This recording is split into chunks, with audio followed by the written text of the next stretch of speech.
Bonjour à toutes et à tous les gars, j'espère que vous allez tous très bien. Aujourd'hui on se retrouve pour une nouvelle vidéo. Il y a pas mal de mouvements actuellement sur Bitcoin. Ça faisait depuis quelques jours qu'on bougeait vraiment pas beaucoup, qu'on était vraiment sur les mêmes zones. Donc là c'est plutôt agréable d'avoir un petit peu de volatilité. Donc en l'occurrence on a un biais à court terme qui est en train de se mettre en place, je pense, à très court terme du moins, qui serait plutôt baissier. On a des zones de liquidité plutôt intéressantes à venir récupérer à court terme que je vais te partager bien évidemment. Je vais te partager mon biais. J'ai également de partager un potentiel scénario. Donc si oui ou non le bottom serait posé, comment est-ce que la smart money se serait positionnée.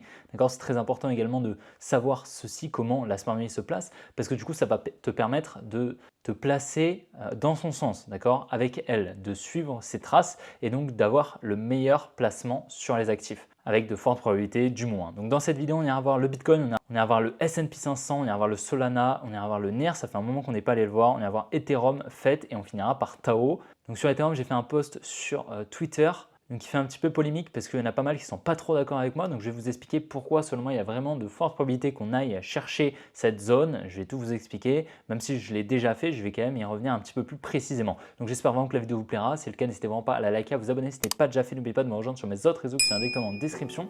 Et puis les gars, je vous souhaite un bon visionnage. Allez, on est parti. Donc voilà, comme tu le vois sur Bitcoin actuellement, depuis sur les dernières 24 heures, on a perdu environ 4%. Donc c'est voilà, on a pas mal de volatilité actuellement qui se met en place. On est peut-être sur donc la sortie de cette plus grosse distribution, cette grosse manipulation, d'accord, qu'on pourrait repérer. Donc on l'avait déjà repéré ici. On avait eu voilà, une première création de liquidité ici qu'on était venu liquider, et puis là on en a une deuxième qui est de nouveau venue être liquidée. Ici on a eu une distribution qui s'est mise en place, que d'ailleurs les membres du Telegram avaient très bien repéré. Donc ici on aurait une trading range, d'accord, donc juste ici. Donc cette trading range, pourquoi elle est ici? Parce que tout simplement la TR, elle se met au niveau de l'automatic rally. Donc là on aurait le buying climax, l'automatic rally, on aurait le ST juste ici qui vient en fait créer voilà, une espèce de trend line, une résistance, tu le vois comme tu veux, et ici on vient liquider tout simplement. Ici comme tu le vois, en fait dimanche on a eu une jolie liquidation, donc ça arrive assez souvent, alors pas toutes les semaines, mais très souvent le week-end on vient créer voilà, une création de liquidité. Tu vois là en l'occurrence c'était une trend line, et le dimanche soir on vient la liquider. Donc là tu vois c'était hier à 21h30, on a eu ce mouvement haussier, et généralement lorsqu'on a cette grosse création de liquidité qu'on vient la liquider le dimanche soir, généralement la semaine va être baissière. Là en l'occurrence on est en train d'exécuter et de mettre en place cet order flow baissier. Voilà. Actuellement à plus court terme on voit que ici il y a de fortes probabilités ici qu'on vienne chercher ici ce low, d'accord, on est en train de créer de la liquidité, donc ce low ce serait de l'inducement, et voilà, je pense qu'actuellement on va continuer cet order flow baissier à très court terme. Ici comme tu le vois on a cette TR, donc un gros niveau de liquidité, donc en fait avec tous ces lows juste là, je ne sais pas si tu vois, je vais retirer ça, voilà, on a beaucoup de liquidité là sous tous ces lows, donc ces liquidités c'est quoi? C'est normalement de stop loss en fait de la dumb money qui pense que ici du coup on a un énorme support et du coup qui met son stop loss ou son prix de liquidation juste en dessous, d'accord, donc on a énormément de liquidité juste en dessous à venir récupérer. Donc selon moi, il y a d'énormes probabilités qu'on y aille, d'accord. Je pense qu'on va y aller probablement ce soir ou demain, d'accord. Ici, comme tu le vois, on est venu ici liquider la grosse trendline qu'on avait déjà très bien repérée d'ailleurs dans les précédents jours. Donc là, pour le coup, celle-ci, on va pouvoir la supprimer étant donné qu'elle est venue être liquidée. Donc là, actuellement, la money, elle commence à devenir baissière. Sauf qu'on a toujours ici, voilà, ce gros support juste là. Donc pour elle, elle reste toujours un petit peu bullish. Et donc c'est pour ça que je pense qu'on va venir ici récupérer toutes ces liquidités. Tu vois, on est venu ici créer une espèce de trendline comme ceci. Donc ça, c'est beaucoup de liquidités. Du coup, je pense qu'on va venir liquider tout ça. On devrait revenir ici dans cette demand, la demand des 61 000 $. Et il n'est pas impossible ici, dans cette demand, donc dans cette zone en rose, qu'on accumule pour repartir à la hausse. D'accord? Donc on fasse quelque chose comme ça, peut-être, tac, on accumule et ensuite on repart à la hausse. C'est vraiment pas impossible. Pourquoi? Parce qu'en fait, il faut savoir, je vais essayer de te trouver une charte qui est plutôt clean. Donc là, je vais essayer de nettoyer un petit peu la charte. Donc là, si on se met en higher time frame, donc je vais te montrer un petit peu. En fait, on a deux trendlines qui s'étaient mis en place. Donc on a celle-ci ici et on en a une autre entre ce low juste là et ces lows juste ici. Et tu vois, en fait, avec cette création de liquidité, donc ça, bien évidemment, c'est de la liquidité. On est venu dans un premier temps casser ici cette création de liquidité. Donc ça signifie quoi? Ça signifie que ici, avec beaucoup de volatilité, la dumb money ici est passée baissière. D'accord? Donc là, potentiellement, que la smart money ici, elle a eu énormément de contreparties en vente vente pour se placer à l'achat ici. Donc c'est pour ça potentiellement que la smart money s'est replacée de nouveau ici, d'accord, et qu'elle viendra protéger les positions qu'elle avait injectées ici, d'accord. Si on nettoie un petit peu, on avait voilà, beaucoup de liquidité ici sur ce support qui a été récupéré pour que la smart money se place. Donc peut-être que ça la suffit ici, cette grosse création de liquidité pour se placer, c'est pas impossible, d'accord. Et pour le moment, on va garder ce scénario, d'accord, mais comme tu le sais, l'order flow higher time frame est toujours baissier en daily, on a toujours cette structure baissière, d'accord. Donc pour le moment, je reste assez prudent, d'accord. La next target, comme je t'ai dit, c'était cette demand juste là au niveau des 61 000 $ environ. Je m'attends à la liquidation ici de tout ça là, d'accord, dans les prochains jours selon moi. Et puis comme je te l'avais dit, je t'avais partagé ici ce W. En fait, ce W pour la money, c'est une structure de retournement. Et donc au niveau de la neckline juste ici qu'on est venu liquider, d'accord, il y a beaucoup d'intervenants de la money qui sont rentrés à l'achat. Et donc en face, ça a permis à la smart money de récupérer cette contrepartie pour potentiellement se positionner en vente. En plus de ça, on a bien constaté la présence d'une jolie distribution en lower time frame, d'accord. Donc potentiellement que voilà, elle s'est placée peut-être massivement avec cette grosse création de liquidité juste là, qu'elle est venue liquider, etc. Et puis cette trendline ici à court terme. Donc voilà, pour le moment, comme je te dis, on va faire étape par étape. Et pour le moment, voilà, ma next target, ça va être celle-ci, d'accord. Donc cette demand juste ici et on verra en fonction de ce qu'on fera, d'accord. Si en fait on vient créer de la liquidité et qu'on vient la liquider dans un premier temps, ce sera potentiellement pour repartir. Par contre, si on monte tranquillement en créant de la liquidité ici au sud, ce sera plutôt pour partir à la baisse. Donc c'est pour ça qu'on va un petit peu s'adapter à ce que le marché va nous faire. Mais pour le moment, je suis plutôt baissier jusqu'à toutes ces liquidités juste ici. Ok. Maintenant, il ne faut pas oublier qu'on a toujours cette supply ici au niveau des 68 000 $ et on a un petit peu de faire le gap aussi. C'est pour ça, pour le moment, on est vraiment sur un niveau déterminant et je préfère rester assez prudent et ne pas trop m'avancer sur différents scénarios. Sur S&P 500, très rapidement, ici, on serait potentiellement sur une distribution. Dans tous les cas, ce qu'il faut remarquer, c'est que là, on a énormément de liquidités. Tu vois, tous ces lows ici, on n'est rien venu récupérer. Donc, on a énormément de liquidités. Je pense qu'on pourrait venir retracer un petit peu tout ce mouvement et venir récupérer pas mal de liquidités. Donc, à surveiller. Pour le moment, qu'est-ce qu'on peut voir? On voit ici donc, que le low protégé, il serait juste là. Donc, tant qu'on ne vient pas le casser, on ne passera pas baissier à court terme. Donc pour le moment, on est haussier, d'accord. On est dans un complexe pullback et donc la next target, ce sera l'order flow ici, ok.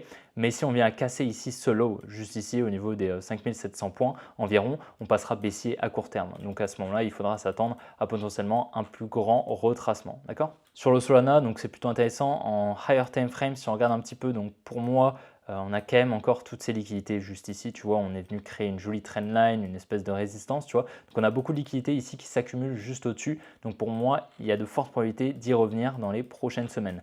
Maintenant, à plus court terme, si on regarde un petit peu comment la smart money s'est placée pour potentiellement réaliser ce mouvement baissier, déjà ce qu'on peut voir, c'est ici cette jolie trendline juste là qu'on est venu liquider en venant passer au-dessus du buying climax. Donc là, on aurait un buying climax, un automatic rally, on aurait un ST et un uptrust. On est venu créer en fait une trendline pour que la money ici, elle soit baissière. Et lorsqu'on est venu la casser, la money est passée haussière, ce qui a permis à la smart money d'effectuer ce transfert entre la main forte et la main faible.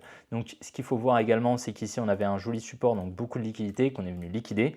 Et puis en venant liquider ce support, on est venu créer de nouveau un support, donc avec des equal low, tu vois. Juste ici, donc pareil, je pense qu'on devrait entamer un petit mouvement baissier. Maintenant, on est au niveau ici d'une très jolie demand. Donc ça, pour le coup, c'est une demand extrêmement pertinente selon moi. Elle est vraiment extrêmement bien placée, donc je vais vraiment la surveiller parce que si en une minute, on a par exemple une petite accumulation qui prend place, et que sur Bitcoin, on a la même chose, peut-être que ce sera pour réaccumuler et repartir à la hausse parce que du coup, on a vraiment une demand qui est extrêmement intéressante, d'accord, qui est au niveau ici de cette résistance et du coup, lorsque on est venu au contact de la résistance, la money ici est venue vendre au contact de la résistance et donc la smart money en face a pu injecter ses positions à l'achat. Et donc potentiellement qu'ici, cette demand est protégée étant donné qu'ici, on est sur un gros niveau de contrepartie vendeur.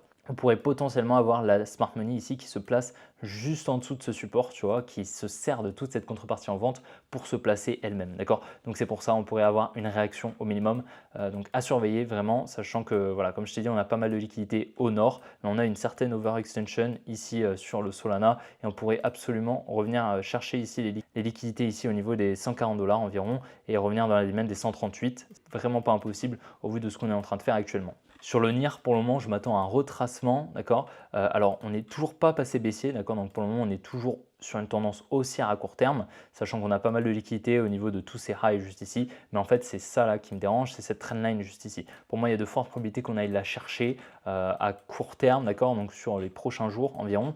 On est d'ailleurs ici dans une supply intéressante que je t'avais déjà matérialisé. Donc voilà, c'est cette supply. Pour le moment, on vient liquider ici ce gros W, tu vois. Donc on est venu potentiellement récupérer toute la contrepartie à l'achat. Donc voilà, faut se méfier quand même. On est vraiment dans une grosse zone de contrepartie acheteur qui permettrait potentiellement à la smart money de vendre. Donc c'est pour ça, c'est vraiment pas le moment de se placer en longue selon moi. Par contre, là tu vois, on a une grosse poche de liquidité, une liquidity pool, et juste en dessous, on a une demand potentiellement intéressante. Donc je vais surveiller également la réaction qu'on pourrait avoir dedans. À court terme, le changement de structure, il serait ici, d'accord? Donc si on vient à casser ce low et qu'on n'a pas juste une réaction comme ça, une liquidation dans la demand pour repartir, à ce moment-là, ce sera potentiellement pour effectuer un plus gros retracement. D'accord? Donc on va surveiller bien évidemment ce qui va se passer en higher time frame. Si on regarde ce qui se passe, on a un petit support également ici, mais la smart money a pu potentiellement se placer grâce à la trendline ici qu'on avait repérée. D'accord? Donc potentiellement que cette trendline haussière ici, lorsqu'on est venu la casser, a permis à la smart money de récupérer assez de contrepartie pour se placer juste là. D'accord? C'est vraiment pas impossible. Donc à surveiller à court terme, je suis plutôt baissier, mais à moyen terme, c'est plutôt intéressant quand même. Sur Ethereum, par contre, je reste toujours baissier à moyen terme, d'accord? À plus court terme, je suis plutôt baissier, d'accord? Mais on a toujours ici cette supply qui peut également être une zone de pivot, d'accord? Pour le moment, on a une distribution ici qui est plutôt claire, ok?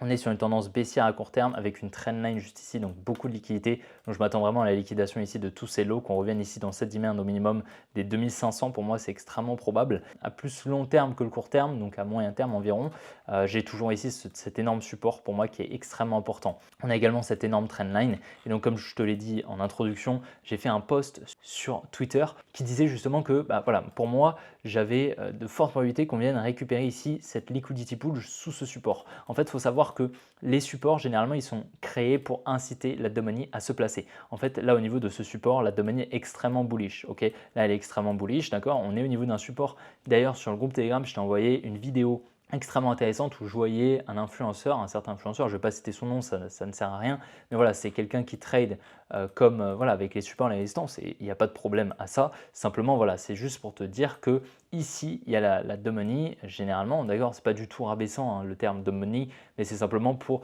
repérer la majorité qui trade de cette manière, ok?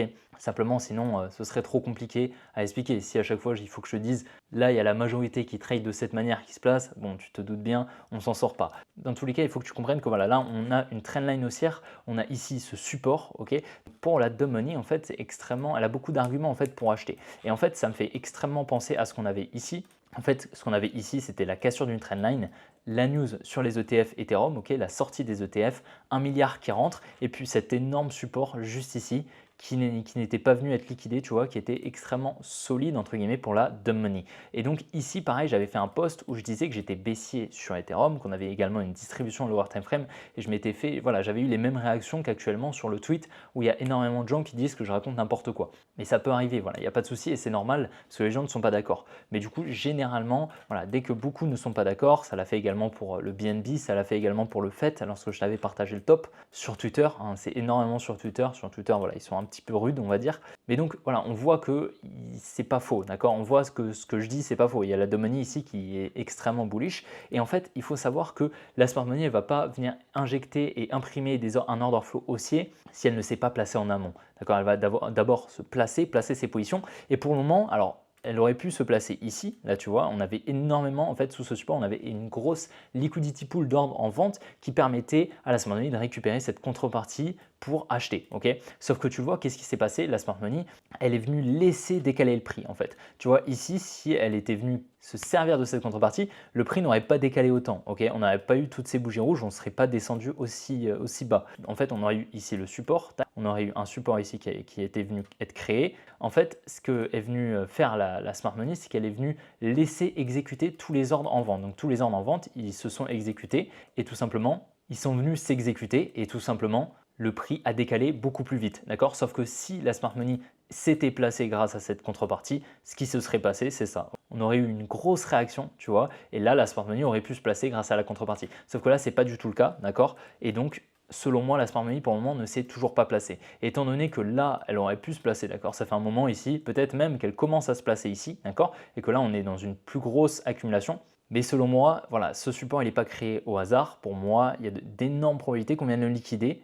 qu'on revienne peut-être dans cette demand juste ici pour ensuite repartir à la hausse. Et là, la smart money, elle se sera placée massivement. Et là, ce sera intéressant d'être bullish sur Ethereum. Pour moi, honnêtement, voilà, il y a énormément de contreparties ici sur ce support et ce support n'est pas créé au hasard. Tu vois, on a vraiment, voilà, tout est fait parfaitement. On n'est même pas venu liquider ici ces lows, tu vois, on a vraiment des equal lows parfaits. Pour moi, il y a d'énormes probabilités, honnêtement. Et quand je vois les réactions voilà, sous mon tweet, c'est que voilà, la money est majoritairement bullish. Généralement, dès qu'il y a la masse qui est bullish, c'est pas forcément le moment d'injecter des longues sur le marché. Sur le fait pour le moment, donc nous on a pris quelques profits. Pour le moment, la décision était plutôt pertinente étant donné qu'on est en dessous de mon prix de vente, hein, d'accord. Donc moi j'ai vendu par là, il me semble, d'accord. Donc pour le moment, je suis en positif par rapport à la décision que j'ai prise. Donc comme tu le vois ici, on était donc venu liquider ici, on était venu créer un support. Là pareil, on est venu créer pas mal de supports. Ici de nouveau, on est revenu créer un support qu'on est venu liquider de nouveau. Ici à court terme, qu'est-ce qu'on est venu faire? On vient créer ici une trendline, deux trendlines, un espèce de triangle, tu vois.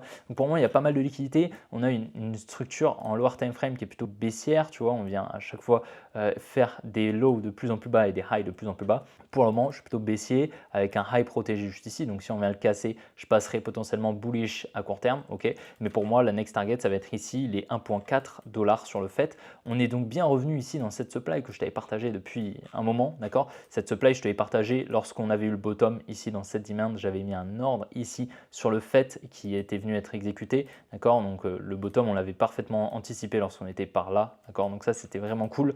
Et je t'avais dit que voilà, cette supply était extrêmement importante et surtout qu'on avait énormément de contrepartie avec cette énorme résistance. Tu vois, on est venu pareil, créer une résistance, une trendline juste ici, tu vois. Et donc là, on avait une liquidity pool gigantesque qu'on est bien venu liquider, d'accord. On est bien venu la récupérer. Et là, c'est intéressant, tu vois. En fait, toute cette résistance avait été créée pour inciter la money à se placer. Et donc la smart money est venue récupérer la contrepartie. Et donc c'était une très bonne confluence haussière pour nous placer juste ici, d'accord. On voulait également plus se placer juste ici. Malheureusement, tu vois, ça s'est pas fait, mais c'est pas grave. On sait, moi personnellement, je me suis massivement placé ici. Je t'avais partagé mes points d'entrée sur Telegram, sur YouTube, sur Twitter.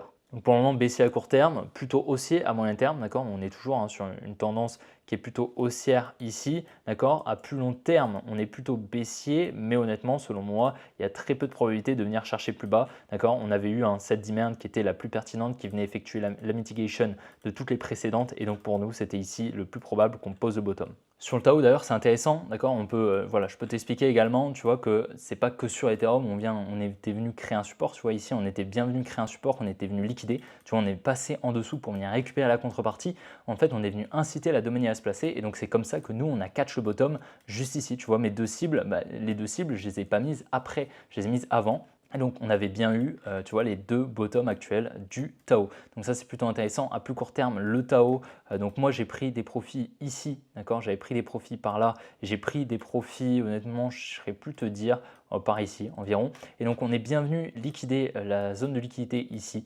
Voilà, c'est de l'eau ici, on est bien venu liquider. Et par la suite, voilà, pour le coup, le Tao est plutôt bullish, honnêtement. C'est à plus court terme même, est plutôt bullish. Tu vois, on est bien venu ici récupérer les liquidités. Hop là, avec cette liquidation. Actuellement, la tendance est plutôt baissière. Ici, on est revenu ici dans cette demand, juste ici, donc c'est plutôt clean. Et pour le moment, voilà, à plus court terme, on pourrait regarder un petit peu ce qui se passe, mais la tendance est clairement haussière actuellement sur le Tao. Donc moi, j'ai toujours un plus de 50% de mon bag sur le Tao, donc il n'y a vraiment aucun problème.